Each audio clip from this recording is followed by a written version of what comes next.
fee dari pajak ke rakyat 82,4%. Totalnya yang diambil dari pajak 2.309,9 triliun. Jadi artinya pejabat di Indonesia lagi disuapin sama rakyat, saudara. Jadi Anda nih semua di sini nih, saudara, yang kalau beli baju kena PPN, masuk ke Indomaret, masuk ke Alfamaret kena PPN, makan di restoran kena PPN, Anda beli piki, Anda beli sendal, saudara, semua kena PPN, saudara. Jadi uang PPN Anda yang diambil tersebut semuanya buat ngempanin para koruptor, buat ngempanin tikus-tikus negara, saudara.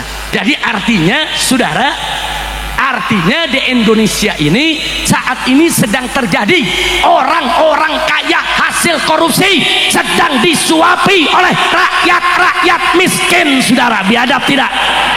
Biadab tidak? Ini baru satu korupsi nih 271 triliun. Tahu 271 triliun, saudara? Saya kasih gambaran aja, 271 triliun yang kemarin hukumannya cuma 6,5 tahun penjara. Saya mau tanya nih, kita dapat, saudara, 270 triliun, kita di penjara 6 tahun, mau gak? Mau gak? Kita masuk penjara rame-rame. Gila, 271 triliun, maling ayam di penjara 1 tahun, maling buah semangka di kebun di penjara 1 tahun, ada nenek-nenek di Jawa Timur nyolong kayu 3 batang 1 tahun. Giliran 271 triliun 6 tahun setengah. Kacau tidak? Baik-baik saja. Kacau tidak? Habib Hanif ngomong baik-baik saja. Ditanya, bagaimana kabar Abah Habib Rizik? Baik-baik saja. 1 tahun penjara. Saya sakit berobat 2 tahun di penjara. Kacau tidak? Cuman saya ditanya, Habib kondisi bagaimana? Saya kasih kabar, alhamdulillah saya bikhair, alhamdulillah. 2 tahun penjara. Kacau tidak? 271 triliun 6,5 tahun. Kacau tidak? Kacau tidak? Saya tanya, ridho atau tidak? Ridho atau tidak? Biarkan atau lawan? Takbir.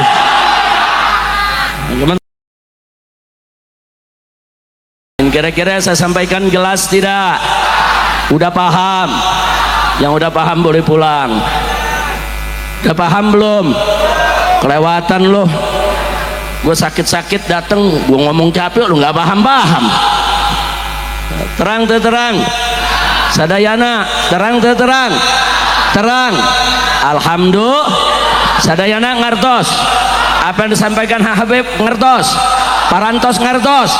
Ya kalau udah parantos ngertos pulang. Tapi dijawab, Habib 2 jam kami keujuan menunggu, bukan untuk pulang tapi untuk ngaji. Betul? Takbir, takbir, sallu ala nabi. Mudah-mudahan setiap tetes air hujan yang mengenai kita semua pada malam hari ini akan menghapus dosa kita semua.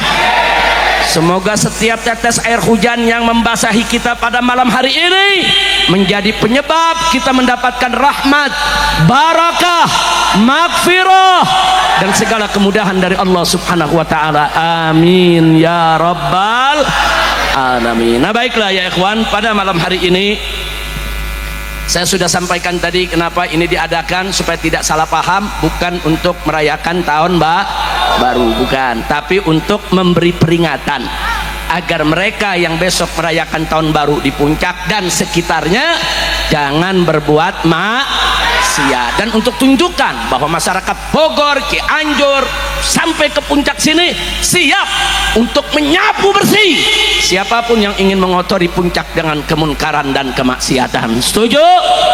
Setuju? Angkat tangan semuanya, takbir, sallu ala nabi. Nah baiklah ya ikhwan, Pada kesempatan ini saya ingin menyampaikan sesuatu yang teramat penting buat kita semua. Tapi sebelumnya saya mau ingatkan bahwa besok malam kita sudah masuk tanggal 1 Rajab. Insya Allah bulan Rajab bulan mulia, bulan yang kita dianjurkan untuk banyak berbuat baik di dalamnya. Begitu juga bulan Sya'ban ya ikhwan, apalagi bulan Ramadan. Artinya kita sudah masuk Rajab, Sya'ban, Ramadan. Dulu banyak para ulama salaf kita mengikuti apa yang pernah dikerjakan oleh Nabi.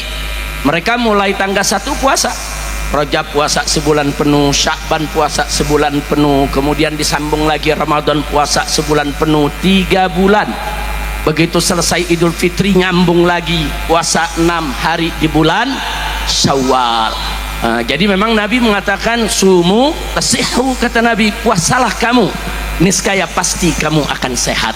Tentunya kita puasa mencari ridha Allah, itu yang pertama, agar kita mendapatkan ganjarannya, agar dosa kita diampuni. Tapi pada saat yang sama Allah juga akan memberikan kita nilai kesehatan. Jadi kalau di sini ada orang-orang yang punya penyakit nggak baik-baik, punya penyakit nggak sembuh-sembuh, udah pulang pergi ke rumah sakit, pulang pergi ke dokter, kenapa kita nggak coba dengan terapi puasa ya ikhwan? Coba dengan terapi puasa, puasa sunnah Senin Kemis atau puasa sunnah Daud, saudara, sehari puasa sehari enggak. Atau besok kita mulai dari tanggal 1 nanti, saudara, kita puasa bulan Rajabnya, puasa bulan Sya'bannya, puasa bulan Ramadannya. Insya Allah dengan berkah dari Allah, penyakit apapun yang kita derita Allah akan sembuhkan lantaran berkah daripada puasa, insya Allah. Jadi jangan lupa, insya Allah besok malam kita sudah mulai masuk tanggal 1 Rajab, lusanya kita sudah mulai bisa puasa sunnah, insya Allah. Baik, selanjutnya ya ikhwan, saya ingin mengingatkan diri saya maupun semua masyarakat di sini, jangan lupa kalau kita berjuang untuk Islam, mencari ridha Allah, maka berusahalah berjuang dengan kebersamaan. Karena Allah menyatakan dalam Al-Quran, faqala ta'ala wal takum minkum ummatun yad'una ilal khairi wa ya'muruna bil ma'ruf wa yanhauna 'anil munkar. Allah menyatakan wal takum minkum ummah, hendaknya harus ada segolongan umat dari kamu. Jadi Allah nggak mengatakan kamu sendiri-sendiri, tapi harus ada segolongan umat. Kalau sudah dikatakan ummatun, jumlahnya banyak, bekerja sama, bahu membahu, berbagi tugas, gotong royong, saudara. Itu yang Allah perintahkan kalau kita ingin berjuang, berdakwah, saudara. Ada kebersamaan dong. Amar ma'ruf nahi munkar harus ada kebersamaan. Jihad di jalan Allah juga wajib ada kebersamaan, saudara. Nggak bisa sendiri-sendiri. Nah, di dalam kebersamaan itu diwajibkan atas kita untuk bermusyawarah. Para ulama kumpul, saudara, membicarakan soal strategi dakwah, program dakwah, musyawarah, saling menasehati, saling memperingatkan, saling sharing informasi, saudara, saling berbagi pengalaman, saudara. Untuk apa semua itu? Agar kita mendapatkan program yang terbaik, putusan yang terbaik, karena kita melakukannya lewat musyawarah. Makanya Allah ingatkan dalam surat Asy-Syura, nama suratnya aja Asy-Syura, saking pentingnya musyawarah, saudara. Allah namakan ini surat-surat Asy-Syura, surat musyawarah. Buka Al-Quran surat ke-42, itu namanya surat Asy-Syura. Nah, di dalam surat Asy-Syura ayat 38 Allah kasih tahu bagaimana sih identitas orang yang beriman, bagaimana sih identitas orang Islam. Allah nyatakan identitas kita semua adalah wa amruhum syura bainahum, dan urusan mereka orang yang beriman ditetapkan, diputuskan syura bainahum melalui musyawarah di antara mereka. Subhanallah. Makanya musyawarah itu identitas orang yang beriman. Jangan ngaku beriman kalau nggak mau musyawarah. Jangan ngaku mukmin kalau nggak mau memutuskan lewat musyawarah. Jadi musyawarah itu saudara identitas orang yang beriman, perintah Allah dan Rasulnya. Yuk mari biasakan diri kita dalam kehidupan kita saudara. Bagaimana caranya kita hidup dengan selalu menjunjung tinggi musyawarah. Insya Allah. Siap musyawarah? Musyawarah saudara. Indonesia dulu merdeka juga lewat musyawarah. Musyawarah bagaimana caranya melawan Belanda, bagaimana cara strateginya, bagaimana kita bisa rebut, bagaimana kalau nanti Belanda datang lagi, bagaimana cara melawannya, bagaimana cara bagi tugasnya. Kalau nggak musyawarah bagi tugas, kita nggak merdeka saudara. Pantas Allah mengatakan ciri orang yang beriman, ciri hamba-hamba Allah yang Allah cinta, identitas orang-orang Islam adalah wa amruhum syura bainahum. Urusan mereka diselesaikan dengan musyawarah. Kira-kira jelas gak? Nah sekarang saya kalau ngelihat berita ngeri saudara, main lihat-lihatan aja bisa berkelahi, main senggol-senggol sedikit main bunuh. Bukan lagi rakyat biasa, sampai polisinya kesenggol dikit main tembak. Betul? Ini yang saya ngomongin nih saudara, saya mau tanya, berita bohong atau benar? Bohong apa benar? Kalau ada kesalahan-kesalahan di jalan saudara, kenapa sih enggak yuk kita diskusi musyawarah? Mohon maaf saya nggak sengaja.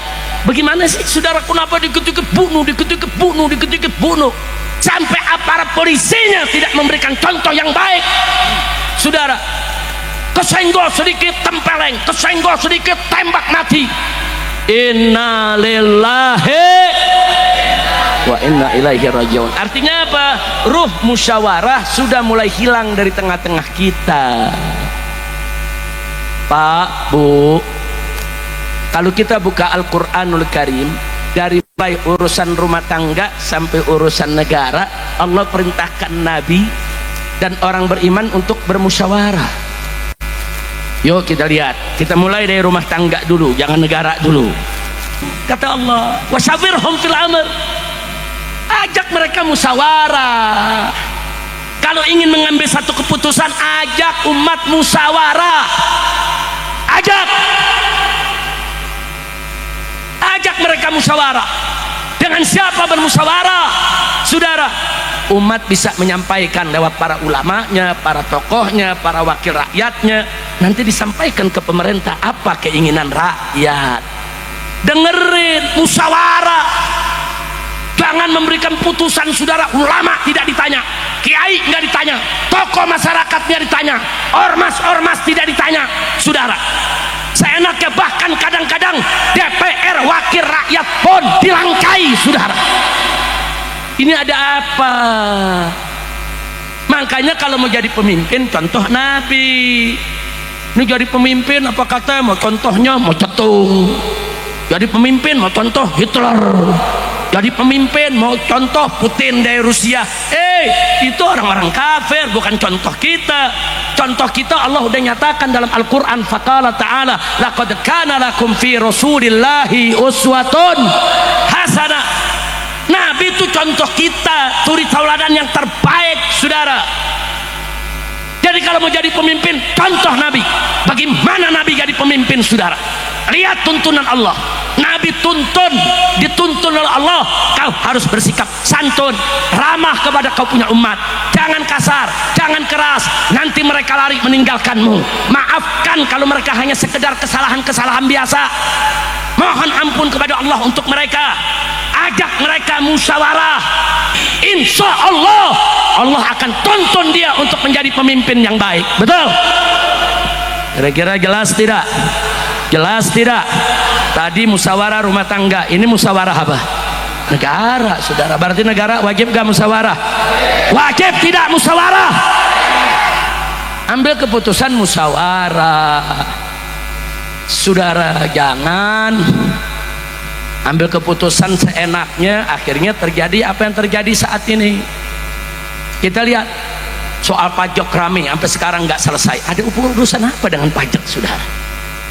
Saudara, 82% APBN negara Indonesia itu didapat dari pajak. Kok bisa 82%? Gila betul. Kan kita punya tambang. Tambang kita banyak, ada timah, ada nikel, ada batu bara, ada emas, ada minyak sawit, ada minyak saudara, minyak bumi dan segala macam. Kemana itu semuanya? Kok sampai 82% hasil cekek rakyat dari pajak untuk membiayai negara 82%? Itu berarti negara kita tidak sehat. Negara yang sehat ambil pajak dari rakyat saudara, untuk APBN cukup 25%, yang 75%-nya ambil saudara dari orang-orang kaya, dari minyak sawit, dari batu bara, dari tambang, dari nikel, dari emas saudara, belum hasil tambang, hasil laut dan lain sebagainya. Kemana semua itu? Kita punya BUMN ratusan, di mana pajak mereka? Kenapa mereka semua rugi? Inna lillahi wa inna ilaihi raji'un. Saudara, 82% pendapatan negara diambil dari pajak, berarti negara nggak sehat. Sekarang kita pertanyakan, uang emas kemana? Uang tambang kemana? Uang nikel kemana? Uang batu bara kemana? Uang minyak, itu minyak bumi kemana? Saudara, nikel saja saudara, sampai ada seorang ahli ekonomi mengatakan, saudara, satu tambang saja kalau dikelola dengan baik di Indonesia saudara, maka bisa memberikan bangsa Indonesia setiap keluarga saudara dana bulanan 20 juta rupiah gratis. Itu satu tambang. Ini tambang kita banyak kemana? Saya lihat, saya buka, saya punya data saudara, saya punya data saudara, saya tunjukkan sebentar. Saya tunjukkan di sini, kita lihat datanya saudara, supaya kita tidak dibodohi terus. Nah, mari kita lihat saudara, data yang ada di sini saudara, ini sumbernya dari BPS, Badan Pusat Statistik Nasional, tahun 2024. Di sini disebutkan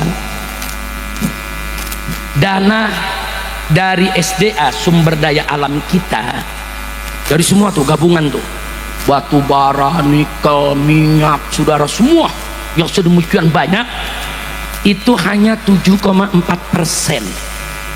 yang jumlahnya kurang lebih 207 triliun saudara. Ini 207 triliun. Kemarin yang korupsi timah 271 triliun.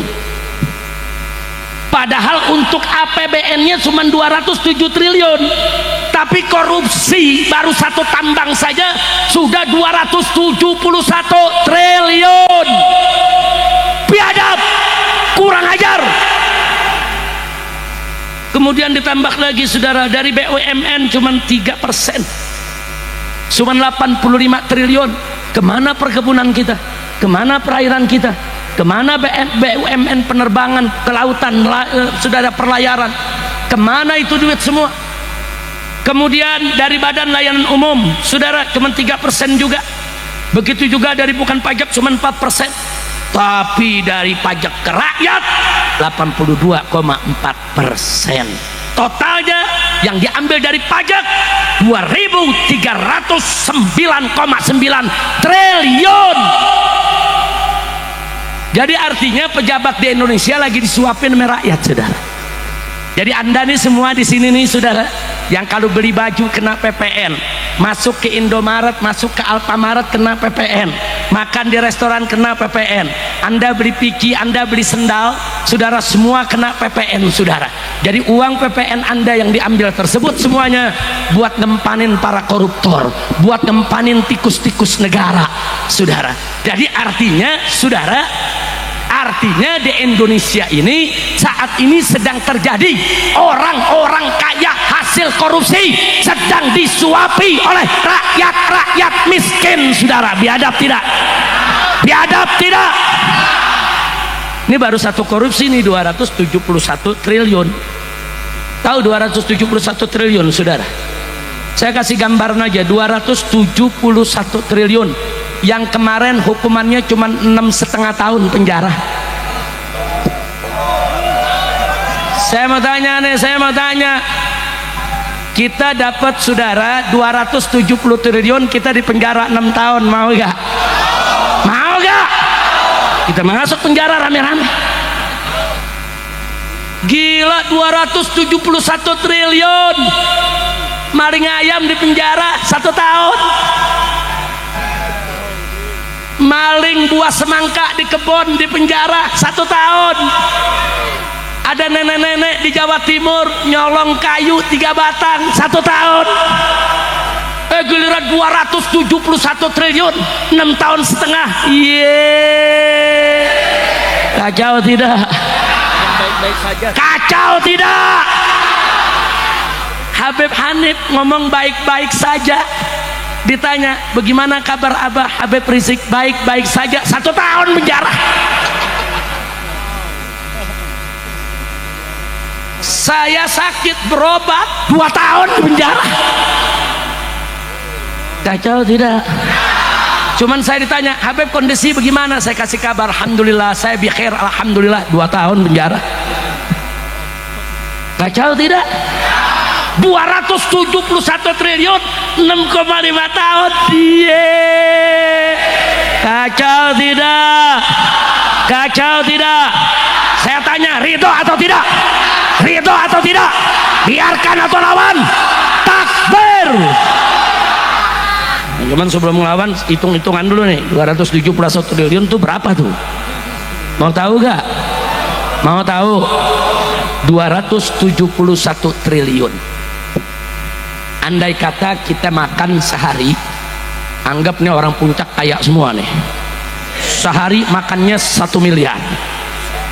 1 hari makannya cukup gak 1 miliar sehari? Cukup? Cukup? Emang kaya lu badai.